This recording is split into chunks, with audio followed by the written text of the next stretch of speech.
Hare Krishna. Very happy to be amidst all of you all here today. We are going to be doing a very interesting session known as Making Life an Adventure. Just give me a second.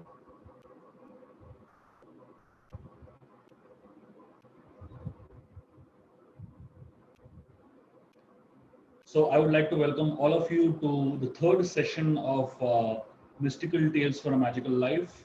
And today we're going to discuss this topic, which is making life an adventure. This is based on the story of Garuda's life. And it's a very, very powerful story, and it's a very interesting story. So this story is a part of, it's also mentioned in the Ramayana. It is also mentioned in some of the Puranas. It is also mentioned in the Mahabharata to some extent. In fact, this story is spoken by Ravan to his driver in Lanka. So this is a very fascinating story. It's a story of inspiration. It's a story of adventure. It's also a story of growth. It's a story of somebody finding himself.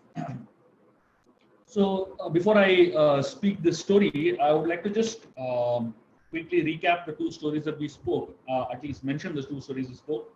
So far in the series of Live, Lead and Love, we have spoken about the story of Uttanka, and then we spoke about the story of Kacha last Monday. And today we're going to speak the story of Garuda. So if you really see what life is all a matter of choices. So I'm going to take you all directly to the house, or rather the place of residence of two people. So these were the co-wives of the wives of Kashyap Muni, and both of them, the names are Kadru and Vinita.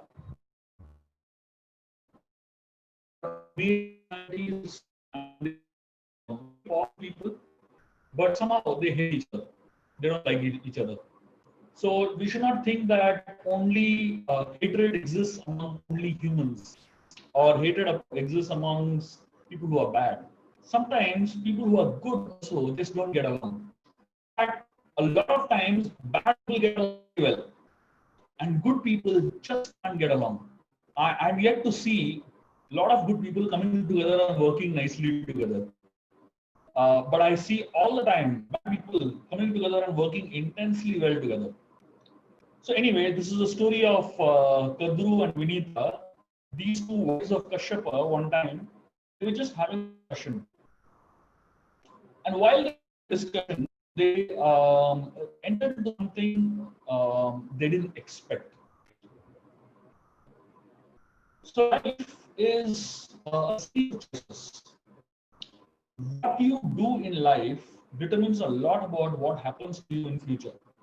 A lot of people think life is something that is between birth and death, but actually life is about choices. And look at the choice of these two people, Vinita and Kadru. So they somehow happen to be talking about a horse. Now, I'm sure people talk about horses, people talk about dogs, people talk about donkeys, people talk about monkeys, people talk about so many things. So these two wives of Kadru, of Kashyap Muni, were talking about a horse. But this is not any ordinary horse. This was a horse named Uchchaishrava. And this was the horse of India. And this was the horse they were talking about. So while they were talking about this horse, they suddenly had a disagreement. So Vita, she said, the horse is white in color. So the horse is white in color. Kadru said, what are you saying? The horse is white in color, but the tail of the horse is black in color. Vinita said, impossible. How can a white horse have a black tail? Kadru said, I can bet my life on it. The white horse has a black tail only. And that's where they got stuck. Vinita said, I don't agree at all. Kadru said, what will you do if I prove that the white horse has a black tail? Vinita said, I'll do anything you say. Kadru says, okay, if the white horse has a black tail, then you have to become my servant all life long. And the white horse has a white tail, I will become your servant all life long. And they agreed on the bet, and they really went to check if the white horse has a white tail or a black tail. Now, from a logical point of view, what difference it makes if the white horse has a black tail or a white tail? Nothing is going to happen to our lives, if it has a black tail or a white tail.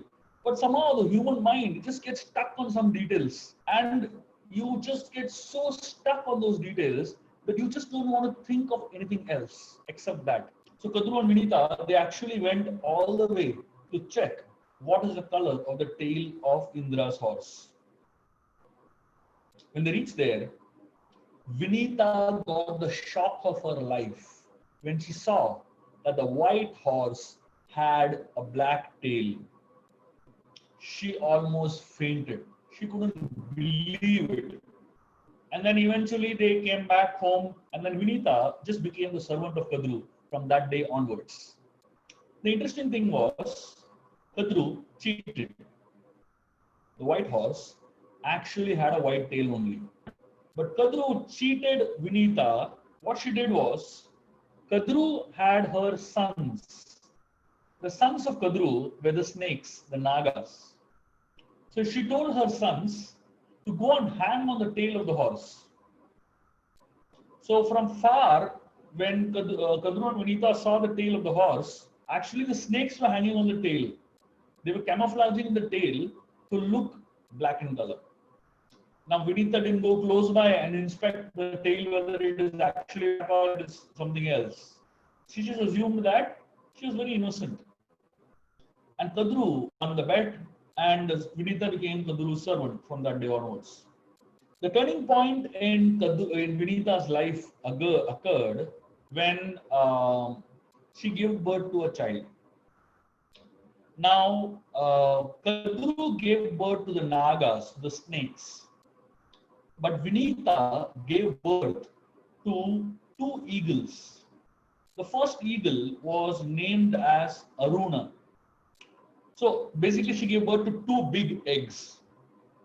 Now don't ask me how she gave birth to eggs. That's fine. That's not the point of the story, and that's not the discussion of the story.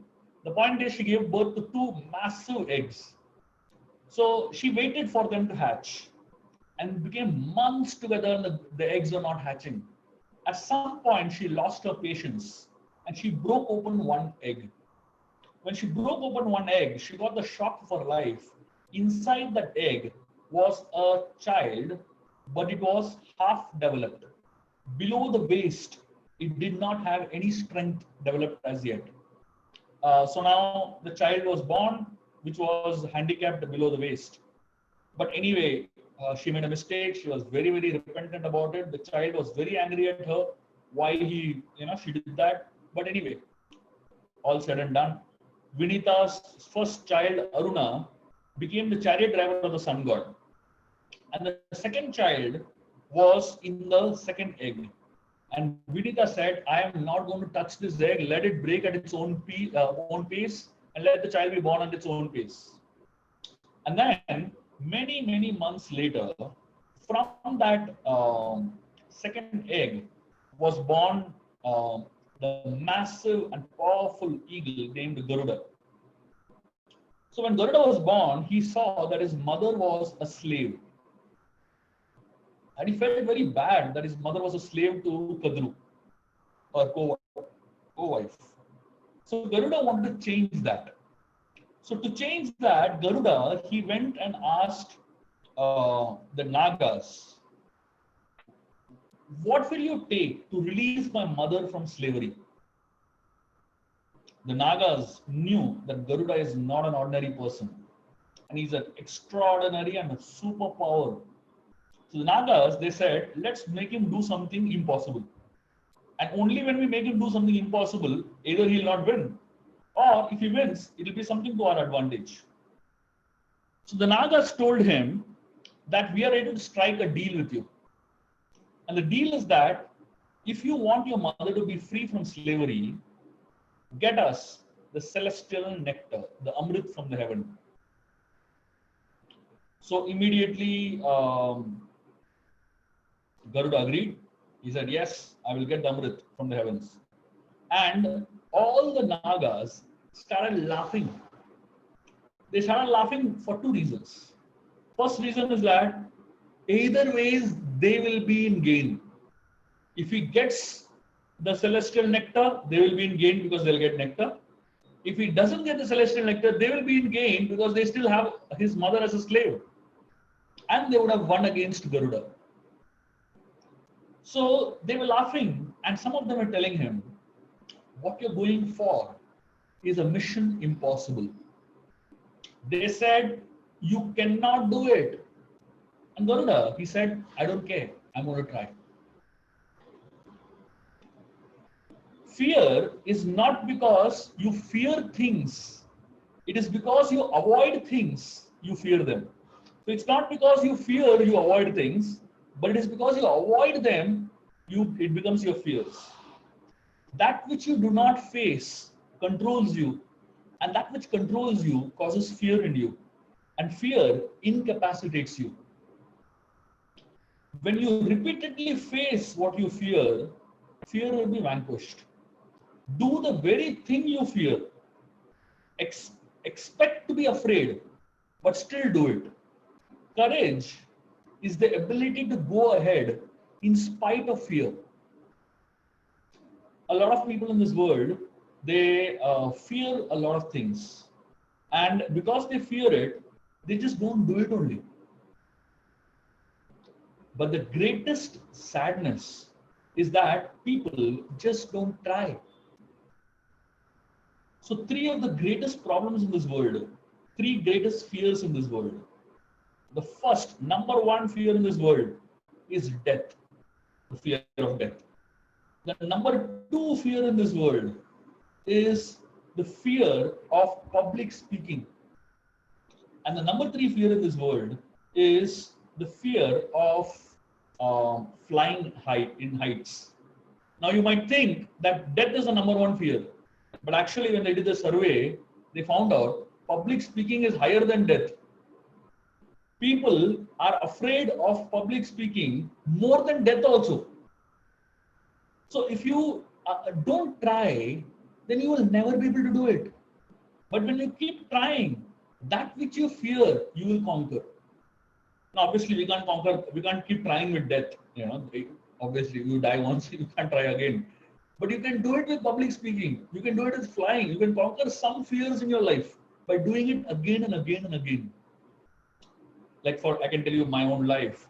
Till the end of engineering, till I finished my engineering, until I actually graduated, I had never ever given a public talk.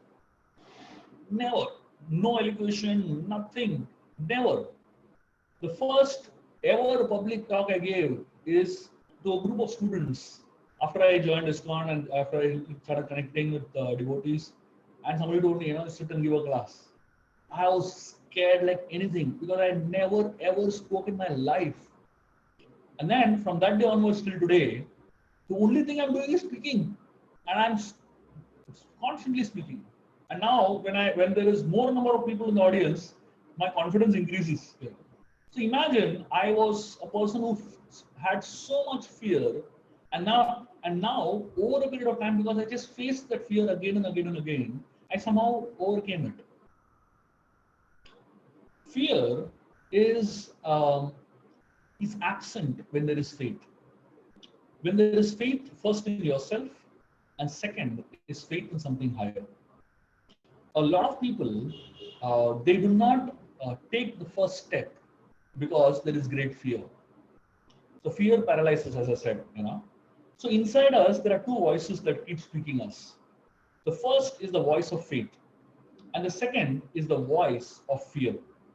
So a lot of times we do not hear the voice of faith because the voice of faith whispers, and the voice of fear shouts. The voice of faith is very feeble, and the voice of fear is very loud. So depending on which voice we hear, we strengthen that voice and we prioritize that voice. Garuda decided that no matter what, he is going to try, and he is not going to give up. Garuda first went to his mother and asked her for blessings. So his mother gave him profuse blessings. And his mother, she told him a very important thing. She said, before you go out, go and take blessings of your father, Kashyap Muni. So Garuda immediately went to his father, Kashyap Muni, and tried to get the blessings of Kashyap Muni. Now, Kashyap Muni was not an ordinary person. Kashyap Muni was a very, very powerful personality. He was one of the great sages and one of the most powerful sages. So when Garuda approached his father for blessings, his father Kashyap Muni told him that he blessed him and he gave him some practical suggestions. He said, I want you to first eat nicely before you go on this mission because it's going to be a long mission and it's going to be a long journey. And therefore, if you really need to be sufficiently nourished, my advice is I advise you to go to the ocean. So he particularly pointed out to a particular ocean where Garuda had to go and eat up two demons who were sitting and fighting over there. So there was a massive elephant and a massive tortoise. So now this massive elephant and this massive tortoise, both of them were demons. And in the past life, they were brothers. And both of them hated each other. So they were very close to each other in their past life. But due to some property matter, they had a fight. And that dispute continued the next also, where one became an elephant and one became a tortoise. Now imagine, how long property matters disputes continue. In this particular story, these demons had property dispute last lifetime, and next lifetime also property dispute continues. So let's be very careful when we get into property disputes, and the two with our own brother and sisters. So these demons, they've been fighting for ages. So Garuda was told by his father, go and pick them up and eat them up, and then you can go on your journey. That was the first advice the father gave Garuda. The reality of life is that to do anything in life, you need blessings. In the Mahabharata war, just before the war began, Yudhisthira Maharaj dropped his weapons, removed his armor, removed his helmet, removed his shoes, and began to walk towards the enemy side. So all the Pandavas were very surprised and very bewildered. What is Yudhisthira going to do? Is he going to surrender? Is he going to give up fighting? And Arjun and Bhima were very worried because Yudhisthira Maharaj is always known for his charitable disposition. He doesn't like to fight. He is Yudhisthira. Yuddha means fight and Sthira means steady in fight. But the reality is that he doesn't like fights. So why is his name Yudhisthira? So the Pandavas, especially the Arjuna and Bhima, were very worried what he's going to do. And in fact, Arjuna was asking Krishna, should I go and stop him? Krishna said, don't worry, just relax. He is playing the master stroke. Now Arjuna didn't understand what is the meaning of playing the master stroke. And then he decided to just wait and observe what Yudhisthira really does. So Yudhisthira straight walked towards Bhishma, who was the commander-in-chief of the Kuru army. And he touched the feet of Bhishma and he said, please give your blessings. And Bhishma said, I bless you that you become victorious. Now imagine, Bhishma is blessing the enemy to become victorious. So Yudhisthira then went to Dronacharya, again took his blessings. And Dronacharya said, I bless you that you become victorious. Then he went to Kripacharya, took his blessings. Kripacharya said, I bless you that you become victorious. He went to Shalya and took his blessings. Shalya said, I bless you that you become victorious. Imagine, everybody on the enemy's side is blessing him that he'll become victorious. And Duryodhan was bewildered. Duryodhan was confused. He's like, what the hell? My people are giving him blessings. The idea is every human being should have someone you fall back to in life. Every human being should have at least one person, one who fallback option. And if you have at least one person who acts as a fallback option, life is sorted. Life is taken good care of. People, when they look for a fallback option, when they fall. So, what is the meaning of fallback option? When you fall, whom do you go to? People today, when they fall, they start this and the friend, rather than helping them come out of the fall, what the friend does is takes him to a bar and makes him drink. And he says,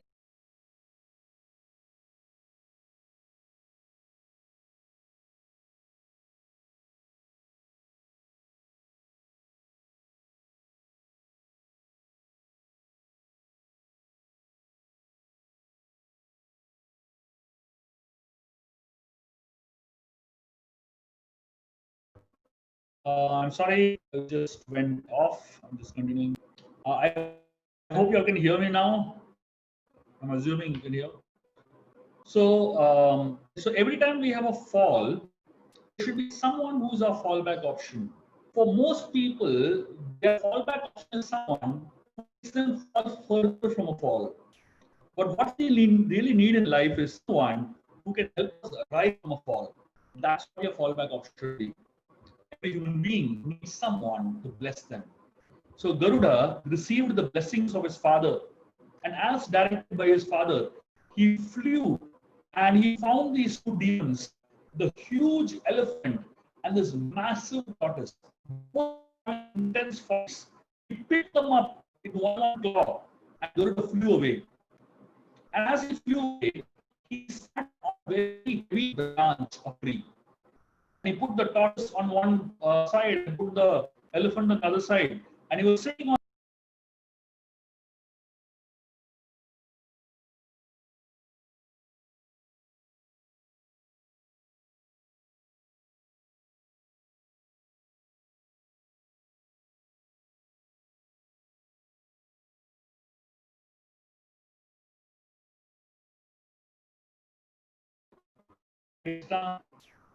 I'm sorry. Can you all hear me now? I hope you can hear.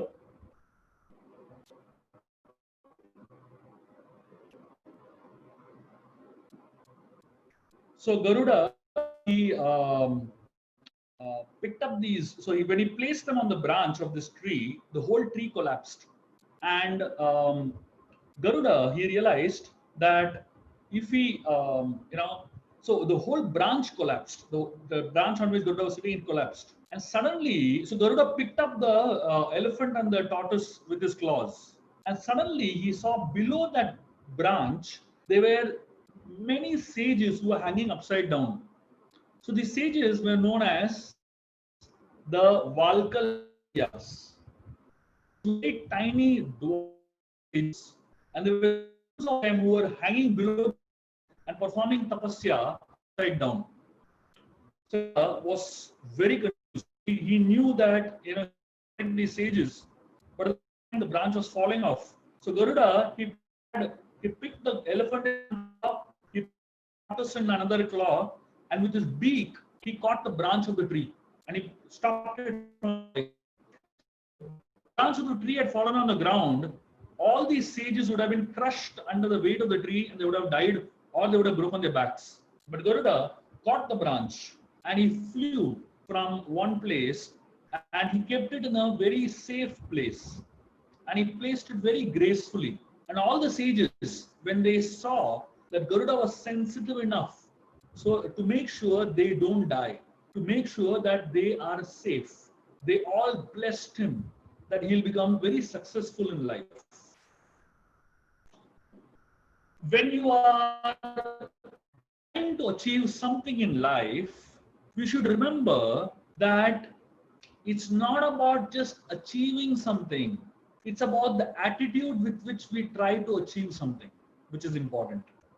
So usually what happens is when people are trying to become successful in life, when people are trying to become successful in whatever they do in life, they usually also become insensitive to others. They're only bothered about themselves, and therefore they don't care for what others feel. They don't care for what others go through. They only care for their own success and their own growth. But Garuda wasn't like that. He knew that if he has to become successful, he needs blessings. And if he needs blessings, he has to be sensitive to other people's needs, interests, and concerns. Blessings only come out from a heart which is pleased. And a heart is pleased not by seeing your power, but by seeing your sensitivity. Usually, people try to impress others by their powers. But the reality is that if you want to impact others, you need to act sensitively. That's when you can touch hearts. So Garuda, now he had the blessings of his father and mother, and then he had the blessings of the Valkalyas. Garuda then went on to eat the two animals, and he filled himself. He was very strong now, and he decided to fly towards the heavens and try to get the nectar. As Garuda flew towards the heavens, um, his father had told him that he should be prepared for different falls. So he said the heavens are guarded by four walls. And these were very powerful walls that nobody has crossed so far. And the heavens protect their nectar, celestial nectar, inside a casing. And these walls are very powerful and not ordinary. Garuda, he knew that he has to face many walls. When Garuda reached the heavens, he saw the first wall he had to face was a massive army. This is a massive army of thousands and thousands of soldiers who were spread across, and Garuda could not enter into the heavens without crossing this army first. So Garuda, he knew that if he tries fighting with each one of them individually, it's going to take days and days to fit. So Garuda decided to do something different. So he started blowing his wings. He started, flapping his wings, and he started flapping his wings so fast and so furiously that he actually created a tornado. And he created such a whirlwind, such a tornado that practically the whole army flew away, just flipped and flew away. All of them just were thrown in different directions. And Garuda, that's how he destroyed the first level of the first wall of the heavens. When you come across a problem, you need to face them. Unless until you tackle the problem, you cannot solve it. If you don't face it, how will you solve it? A lot of people, when they come across problem, they just cannot solve a problem because they don't like to face it at all. For example, there is a special species of bird known as buzzard. Buzzard is a bird, but it's a unique feature. The unique feature of the buzzard is that for it to fly, it has to run. It has to run for about 10 to 12 feet. Unless it runs for about 10 to 12 feet, it cannot fly. So if you put this buzzard into a box, a rectangular box, and you keep the top of the box open, this buzzard will never be able to fly in its life. Why? Because it's to think that unless I run for 10 feet, I cannot fly. For example, if you know of bats, ordinary bats, they fly around at night, and they're so nimble, and they're so creative, they're so fast. But the interesting part for the bat is that if you put a bat on a floor, on a marble floor, flat floor, and live there, the bat can never fly all its life. It will just keep crawling the floor. Why? Because it needs elevation. It needs a drop. And only when there's a drop, it just pushes itself off the drop and flies. Even if it finds a small fish that can jump off, the bat will keep growing on the floor only. That's the mindset of the bat. It's stuck to that. A lot of people are like this bat and like this birds are. They come across problems and they're stuck because they only have a certain way of dealing with problems. There is, just like in life, I'm sure all of you have heard of these different quotients that we need to have. There is something known as IQ, PQ, EQ, and SQ. But people have discovered, scientists have discovered that there is a new quotient, latest, known as AQ. AQ means adversity quotient. Adversity quotient means your ability to deal with adversities, your ability to deal with bad news, your ability to deal with difficulties. So unless and until you have the ability to deal with difficulties, no matter how intelligent you are, no matter how talented you are, when you come across problems, you'll freeze. As long as you come across problems that your talent can solve, you're fine. But when you come across a problem that your talent cannot solve and you need to depend on somebody else, then you tend to freeze. Garuda, he faced the first problem, which was he faced his first problem, which was the wall and the army of people. And then Garuda, he then had to fly and face the second obstacle. The second obstacle that came in his life was a massive firewall. So not a wall of armies or men, people. The second was a firewall, a massive firewall that prevented him from going any further. So there was no way to enter. There was no way to enter without burning his feathers. Even from the distance standing, the fire was so powerful, slightly causing him a burning sensation. It was burning away his feathers. And if he jumped into the fire, he will burn. Skin will burn. So thinking, how do I deal with this? And suddenly he had an idea. Instead of going forward, he jumped backwards. He jumped back to the earth, to the place where he came from, and he flew to the ocean. And he flew from and drank unlimited quantities of water from the ocean. And then he jumped back to where the firewall was in the heaven.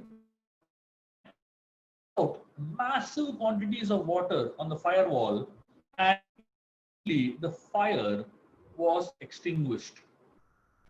And that's how Garuda came across his second life.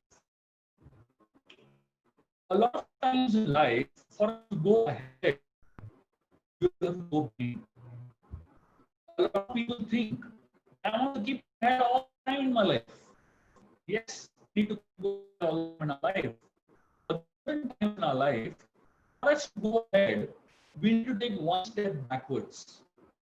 In chess, many times, for you to go ahead, you need to take one step backwards.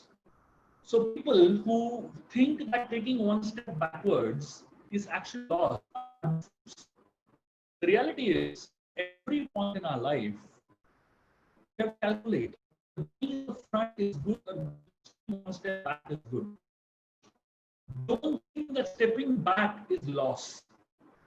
Stepping back is also a way to win forward. And that's what Garuda teaches us over here. He stepped one step backwards. But it doesn't mean that he is lost. But for him to go ahead, he needs to go a little back. Then Garuda, he had solved his second wall, or the second problem, which was the massive firewall. And he inside, he came across the third obstacle or the third wall. This was a very dangerous looking wall. This was two huge razor discs. They were massive in size, giant razor discs. They were very sharp. They were getting fast speed. And within the razor discs, between the two razor discs, was kept snake. So now, if Garuda had to step in between the two razor discs, second disc would sever him, his limbs. So Garuda, he was very, very careful and thinking how to cross. Whenever you want to achieve anything,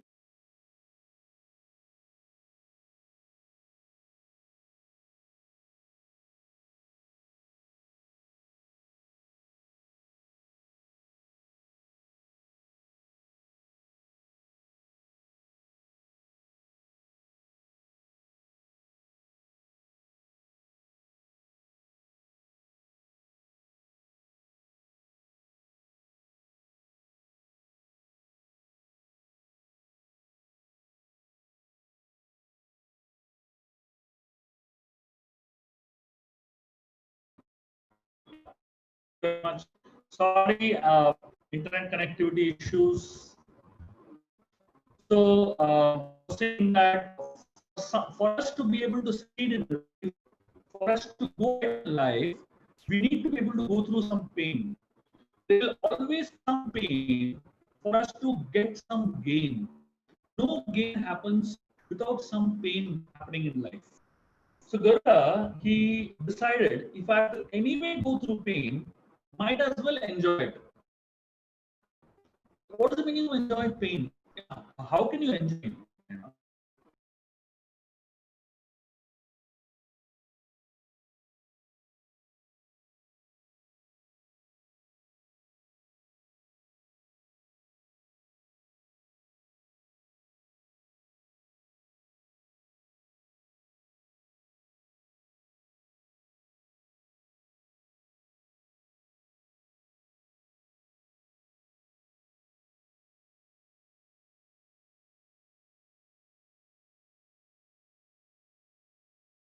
GPT, I'll just speak without the I'm having some internet issues.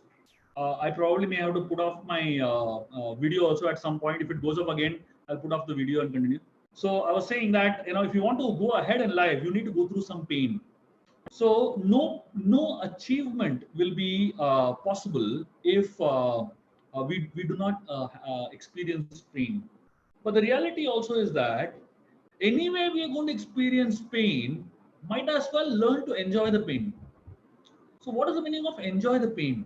Essentially, what it means is for everything in life, there are two ways to look at it. The first way to look at it is that I do it, but I suffer it while doing. And the second way to do it is that I do it, but I enjoy it while doing. So now, in both the cases, the work will get done. But in the first case, there will be a lot of crying, and there will be a lot of cribbing. There will be a lot of grumbling. There will be a lot of grudging, and then you get it done. And the second case, you begin to enjoy the experience of doing everything. Like, say, for example, studying. When students study, there are two ways to study. Studying is painful, no doubt about it. One way to study is that pull your hair and frustrate yourself really irritatedly, and really with so much of pushing you study. The other way to do it is that you study with great enthusiasm. In both the cases, the end product is the same. But in the first case, it's done with a lot of negativity. And in the second case, it's done with a lot of positivity. Same thing with work in the office. So Garuda, he decided to enjoy this whole process of pain that he's experiencing. He made it a game. He decided to make this wheels, two wheels that were rotating, game. So what he did was he shrunk himself. He decreased his size and made himself very tiny. And then he went and stood very close to the wheels. And when the first wheel came and it passed by him, he jumped in because he was so small. And before the second wheel came, he managed to jump in. And when he jumped in, that's when he realized that he was in big trouble. Because when he jumped in, he saw that he had originally thought there were three walls: the wall of soldiers, the firewall, and the third wall was the rotating discs. But when he jumped inside the rotating discs, he saw that pot, but before the pots, he saw two deadly snakes. They were the most poisonous snakes in the world. They were right in front of the two pot, in front of that pot, and they were guarding the pot. Now Garuda was thinking, what will I do to save myself from these two snakes? Garuda had to think very quickly because he cannot go behind, because behind the two wheels are rotating. He cannot go in the front because in front the two snakes are menacingly waiting. Garuda, he decided to do something quickly. He began to flap his wings. And he flapped his wings so quickly and so precisely that the speed of the wind, it blew the snakes away. And the snakes got pushed backwards. And as soon as they were pushed to a certain extent, the discs rotated and they cut off the snakes and killed the snakes. And that way, both the snakes were dead. And Garuda had access to that pot of nectar right in front of him. And as Garuda caught the pot of nectar, he took the pot of nectar and held it in his hand. He was feeling so happy. He was feeling so proud. And he was feeling really confident. Imagine when he left, when Garuda left, a lot of people were making fun of him. A lot of people were telling him, don't do it. It's an impossible mission. A lot of people were telling him, you can't do it. It's impossible. Nobody has done it so far. And there will always be a lot of people who will always tell you, don't do it, don't do it, don't do it. The more you hear what you can't do, you actually begin to believe it. The more you hear what you can do, you actually begin to believe it. This world is made up of a few human beings who have not listened to others. This world is made up of a few human beings who have decided to listen to themselves. And this world, it does not matter what I have, but what really matters is what I do with what I have. I can make a lack list in my life. Lack list means list of things that I don't have. I can make an unlimitedly big lack list, but it is not going to take me anywhere. Instead of making a lack list, let us make a list of things that we have. Instead of focusing on all those things that we don't have, let us focus on all those things that we do have. The moment human beings start focusing on things that they do have, they experience a transformation. They experience great power. They experience abilities much beyond what they thought they had. The most powerful people in the world who have achieved so much, if they only focused on what they lack, they would never have achieved anything in life. But therefore, they focused on what they had. And that's what makes a person successful and makes a person special. Garuda, he did not listen to anybody who said you can't do it, but he was just focusing on what he can do.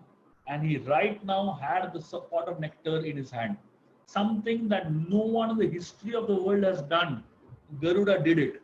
The nectar was his. He expanded himself, picked up that pot, and now the only obstacle was the two pieces of metal that were rotating around him. Now Garuda, as soon as he had the pot in his hand, he suddenly expanded himself so huge that the two pieces of metal snapped, because Garuda's body became so massive in size that it hardly scratched a small section of his body, which didn't really matter to Garuda. And Garuda jumped and he was returning back to the earth. While he was returning back, Indra, the king of the heaven, panicked and he saw that his celestial nectar was being stolen. Indra, out of great panic, he threw a thunderbolt weapon at Garuda. When the thunderbolt weapon hit Garuda's body, something amazing happened. Usually, the thunderbolt is supposed to be technically the most powerful weapon in the whole world. There is nothing more powerful than a thunderbolt. So when the thunderbolt weapon hit Garuda's body, one feather from Garuda's body fell out. That's all. Nothing much happened to Garuda. One feather fell out. That's all.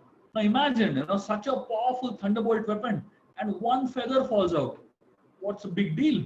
So essentially, Indra, he realized this person is too powerful and I can't fight with him.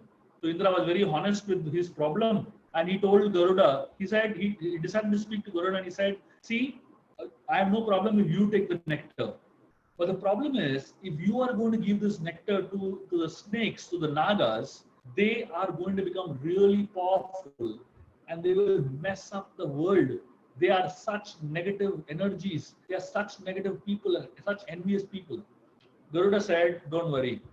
I have no plan to give the nectar to the nagas. He said, my only desire is to free my mother. After my mother is freed, you can take back the nectar. I have no problem. So Indra and Garuda came up with a plan and they decided to trick the Nagas. So finally Garuda returned back and the Nagas, when they saw that Garuda is returning with the pot of nectar, they couldn't believe their eyes. They were shocked beyond comprehension. They just couldn't believe that he actually did it. So the Nagas, they were so excited, so happy. Garuda, before handing over the pot to the Nagas, he said, I have done my condition. I have fulfilled my condition. Now you all have to fulfill your condition. First, declare that my mother is free from slavery. All the Nagas declared, yes, yes, your mother Vinita is free from slavery. Just give us the pot of nectar. Garuda handed over the pot of nectar to the Nagas. The Nagas were so excited, they started crowding around the pot of nectar to start drinking it. Suddenly, Garuda started laughing. The Nagas were thinking, why is he laughing? So they looked at Garuda and they said, why are you laughing? Garuda said, I didn't know you all were such fools and you all had absolutely no etiquettes. So the Nagas, they didn't want to look like fools. So they asked Garuda, what do you mean? Garuda said, see, if you're going to drink celestial nectar, the ideal way to drink it is that first you should have a bath. And only when you have a bath, you should come and respectfully drink the nectar. That is the right way of doing it. The Nagas, they said, yes, yes, you're right. But the problem is if you leave the nectar, if somebody takes it, what will happen? Garuda said, don't worry, I'm here. So the Nagas trusted Garuda because he was the one who got the nectar for them. They left the nectar with Garuda and they went to have a bath.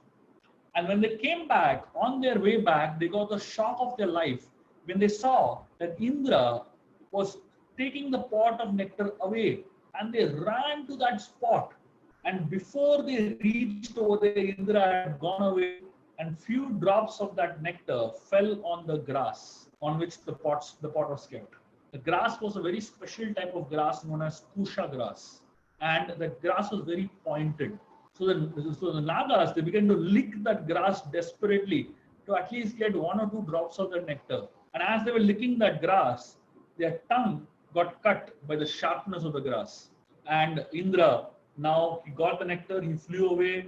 Garuda, he got his mother was freed from slavery, and the Nagas were so unhappy.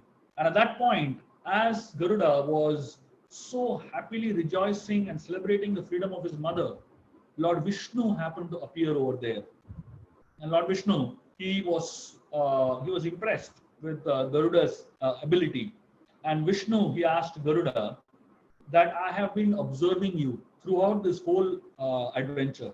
And I am very impressed with your presence of mind and your intelligence and your powers. So he said, before Vishnu appeared, Indra gave Garuda a benediction. The benediction that Garuda, so Indra told Garuda, because you saved our celestial nectar, give it back to me. I want to give you a boon. Ask for anything. So Garuda said, please bless me that the snakes will become my food. They will become my natural food. And Indra, he gave him the blessings. And from that day onwards, the snakes became the natural food of Garuda. And then Lord Vishnu was very happy with the power of Garuda, and he asked Garuda for becoming his plane carrier. And Garuda obviously agreed. He was excited. He was so happy, and he was grateful that Lord Vishnu accepted him as his carrier. So this story is a very powerful story because it teaches us many things. And of all the things that it teaches us that when we come across obstacles in life, first we need to face them. If you fear them, they will never, you'll never be able to deal with them. And to deal with powerful obstacles, you need powerful blessings. Garuda invoked the blessings of his father and mother, and then while invoking the blessings of his father and mother, he also got the blessings of the Valkalyas, whom he saved by his sensitivity. And then we saw about how Garuda faced each of the obstacles on his journey. And then finally, we saw about how Garuda saved the celestial nectar also, and at the same time saved his mother's life from a lifelong slavery also. And then that's how he managed to win the heart of Lord Vishnu, and he became one of the greatest servitors of Lord Vishnu in his life. Hare Krishna, I would like to stop here. If there's any quick questions or comments at this point, we are happy to take. So the first question I'm able to see here is, this is by Madhavini Sakhi Mataji. So she says, how do we know whether an advice given to us is good advice or bad advice? Is there a yardstick? This is especially in the working environment, when most of the time not being able to decide whether to take someone's advice or not, whether given in our interest or their own. Please advise. Please advise. So I'm going to give an advice. So I don't know whether you want to take this advice seriously or no, because your question is about doubting advice itself. Anyways, that's a joke. So let me tell you something about the process of seeking advice. There will be many people who will want to give advice to you.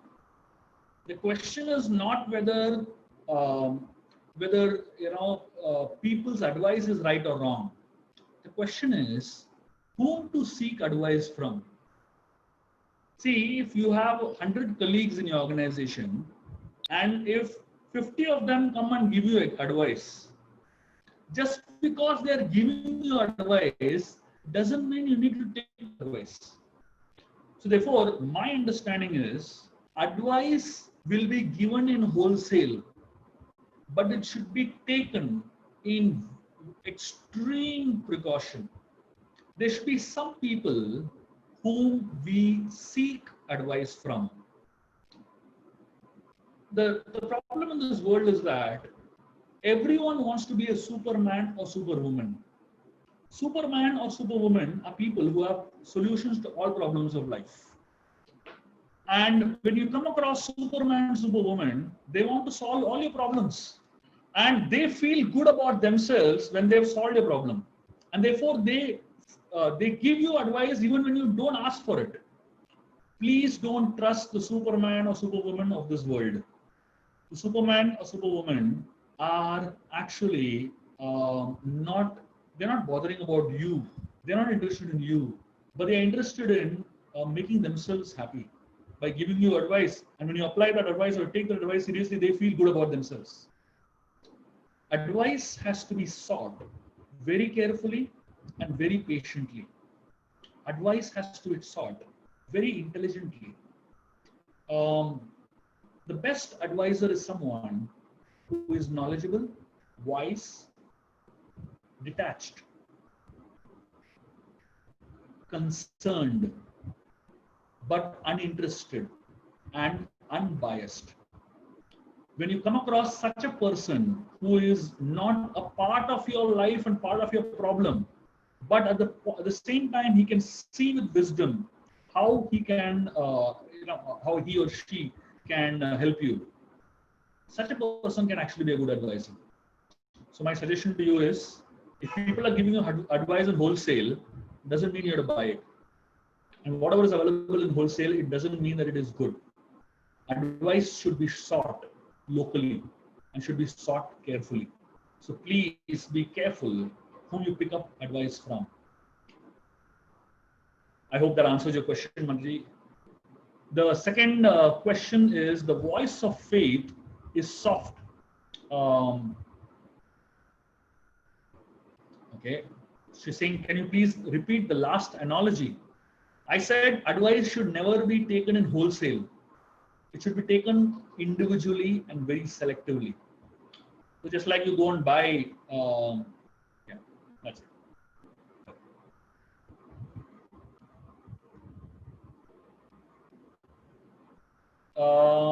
I'm not sure what analogy you're talking about, Mataji.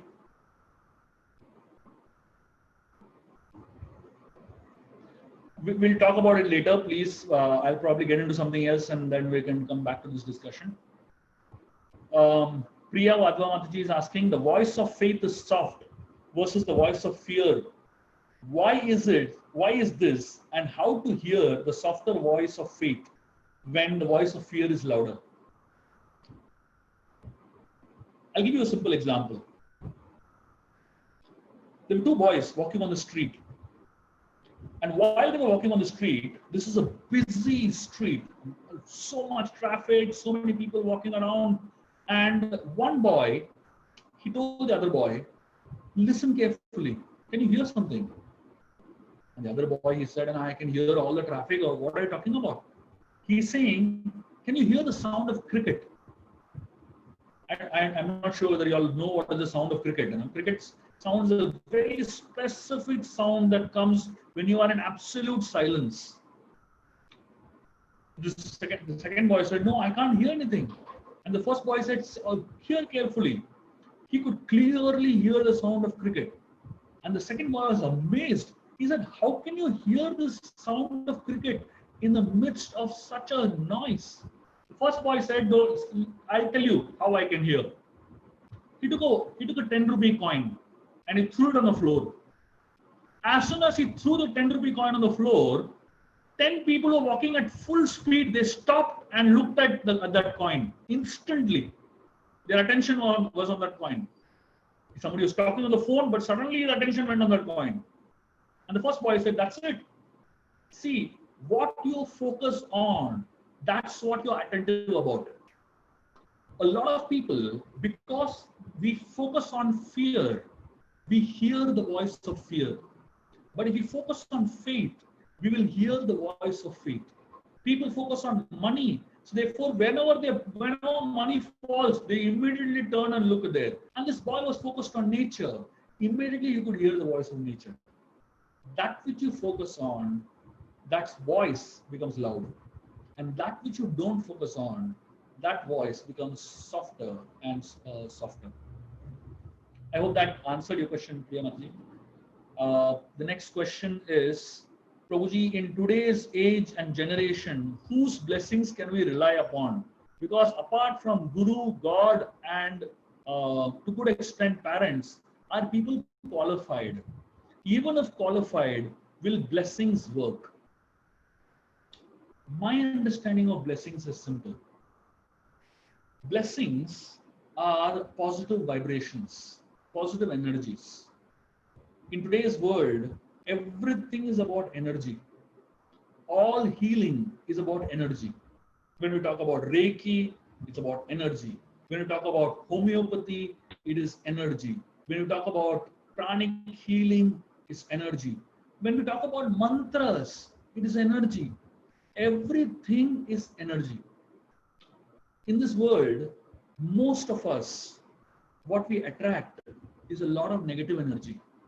Envy, jealousy, hatred, so much of negative vibrations that are flowing into our direction. So when we have so much of negative vibrations flowing in our direction, we should have enough positive vibrations also flowing in our directions. Whoever gives blessings, whoever wants to give blessings, whoever desires to give blessings, whoever is capable of giving blessings, and whoever you feel should give blessings, you should take blessings from. There is no problem in taking blessings even from the most unqualified people, because ultimately those blessings are in the form of positive energy that will help you in your life. My understanding is success of a human being may be due to his abilities, talent, etc. But to be able to retain that success, you need character. But that character promotes the culture of taking blessings. You cannot have good character unless you have sufficient blessings in your life. Especially people who have done any kind of tapasya in their life, they are qualified to give blessings. And when you say any kind of tapasya, what does it mean? Mother, look at how much tapasya a mother does. A father, look at how much tapasya a father does. Now you might say tapasya doesn't really necessarily mean Krishna conscious. I'm not talking about Krishna consciousness. I'm talking about living selfless lives. I'm talking about people who have done something which is an austerity. Taking care of a child, raising a child is an austerity. That is tapasya. Doing something all life long is an austerity. That is tapasya. Serving the nation, sacrificing the lives for the nation, putting the lives at risk is a tapasya. So many people do so much tapasya. I mean, look at these grocers who are selling grocery on the streets, on the road, in front of our houses. And these grocers, in such a corona situation, everybody is so scared and sitting in their houses. And these grocers are opening their shops day in and day out. Isn't that tapasya? Aren't they having the power to give you blessings? So my understanding is it's very simple. Please, wherever and whoever can give you blessings, take it and ask for it. The one thing you can be shameless about is asking blessings. If you want to be shameful about anything, you can be, that's fine. But as far as asking blessings is concerned, please be shameless and ask whoever you can. And whoever wants to give you blessings, let them give. And that those positive energies are the ones that can actually save us and protect us from all the negativity that is facing us. Kokila Agarwal Mataji is asking, please share the recording as we missed quite a bit. Yes, the recording is going on and the Pavitra team will definitely share it. So the next question is, my fear is loneliness. Please give your view. If someone is lonely in a planet of 8 billion people, either it means that you have not ventured out to seek friendship, connections, love, and relationship, or you're not capable of keeping those relationships. There have been people in your life, but either they have run away or you have driven them away. For everything in life, we prepare a lot, except for relationships. We prepare a lot for interviews and exams. We prepare a lot for so many aspects of our life, for events, for festivals, for family get-togethers. We prepare ourselves for every single thing. We prepare ourselves for lockdown, right? We prepare for everything. But unfortunately, we don't take the time out to prepare to enter relationships. We may have 2,000 friends on Facebook, but if you don't have two people in our life whom we can share our heart and life with, then somewhere we have not invested in the right place. We may have invested in cultivating money, in creating money. We may have invested in creating so many resources. We may have invested in creating comforts, but we have not invested in creating relationships. If you want to invest in creating relationships, the most important thing is be ready to sacrifice. Anyone who has made any kind of sacrifices in their lives definitely have people who love them around them. A lot of times when we expect perfection in relationships, that means somewhere we're not ready to sacrifice what we think is right, our opinions, our comforts, our way of thinking. Loneliness is sad. No one should be lonely. And if we are lonely, we should work on it and try to overcome it. And the best part the best part is that there are so many people. But the not so best part is that even though there are so many people, just like there is so much water around you, there is unlimited water around you, but all that water is useless for you unless you fill it in a pot. There are so many people around you, but unless you gather them together in your life, unless you hold them, you know the technique of holding them in your life, they won't be yours and you will still feel lonely. So let us invest time in trying to gather and hold people in our lives, and loneliness will go away easily. I hope that makes sense. I'm sorry if I was a little heavy in the beginning. Okay. The next question is, Prabhuji, my mother is scared of death. Please say something about it. She is 76 and healthy. Birth and death are not in our hands. Everything else is in our hands. There are only two things that are not in our hands: birth and death. We don't plan by being born, and we don't plan dying. But we can learn. So we obviously, when we are born, we cannot.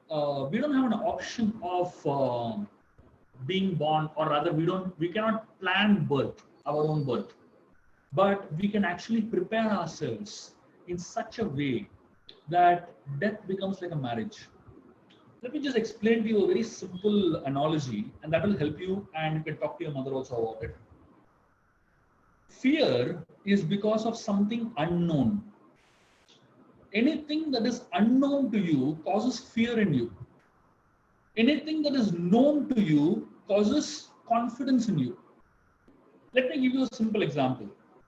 Suppose there is a young girl who has fallen in love with a boy, and they have been in a relationship for many years, 6-7 years now, and they have they know their parents, he knows her parents, she knows his parents, she has gone and spent time with him and with his family, and she's very comfortable with all the people in his family. She knows everyone very well. They love her more than her own family members also. And then she gets married. The day of the marriage, all the ceremony happens, all the festivities happen, and everything is perfectly done. And it's time for the girl now to go to her in-laws' house. And the mother looks at the girl, and the girl is so happy. She's smiling, she's laughing, she's like so excited. The mother is telling her, "Hey, why didn't you cry?"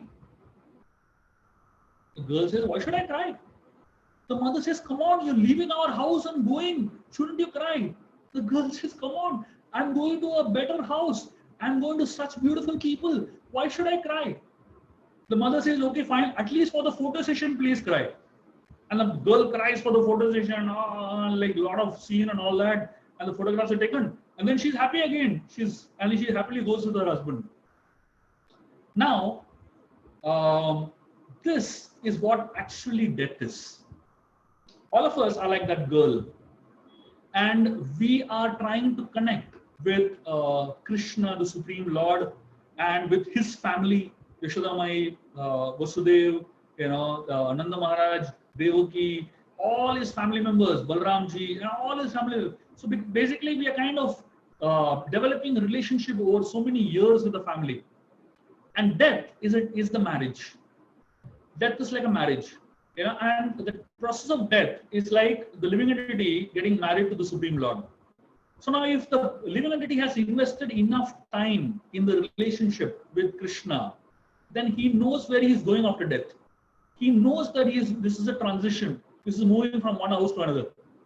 And he is not scared. Why will he be scared? He is not scared because he knows that he is going to a better destination. He knows who he is going to. He knows what is going to happen after death. But if you don't know, you're scared. And the lesser you know, the fear is more. So if you really want your mother not to be scared of death, please help her cultivate knowledge about afterlife. Please help her cultivate knowledge about Krishna and about the connection with Krishna. And that connection, that spiritual connection, will give her confidence, will give her assurance, and will give her great faith. And it will strengthen her and help her overcome the fears. I hope I answered your question.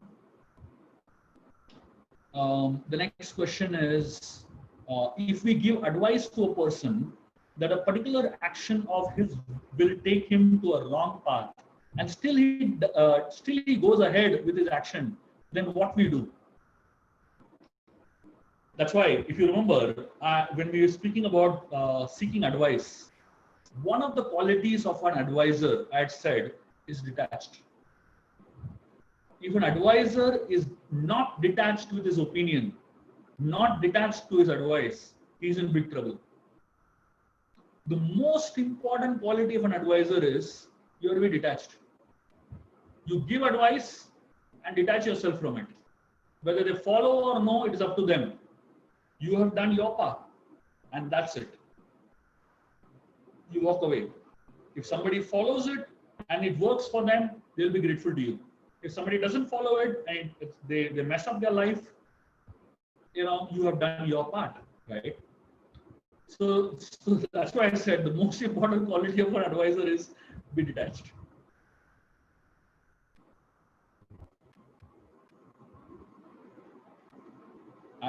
Ganesh ji is asking, Prabhuji, do such people even exist today? I don't know what people you're talking about. Jayanti is asking, say a particular action is not good for his career. We tell him not to do. Should he or she still go ahead? I think I answered this.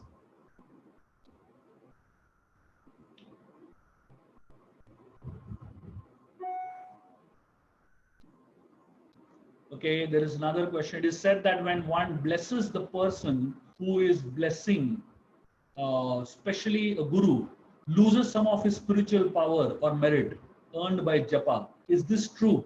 So some realized souls do not utter any blessings, but only smile. Those who are really spiritually elevated and those who are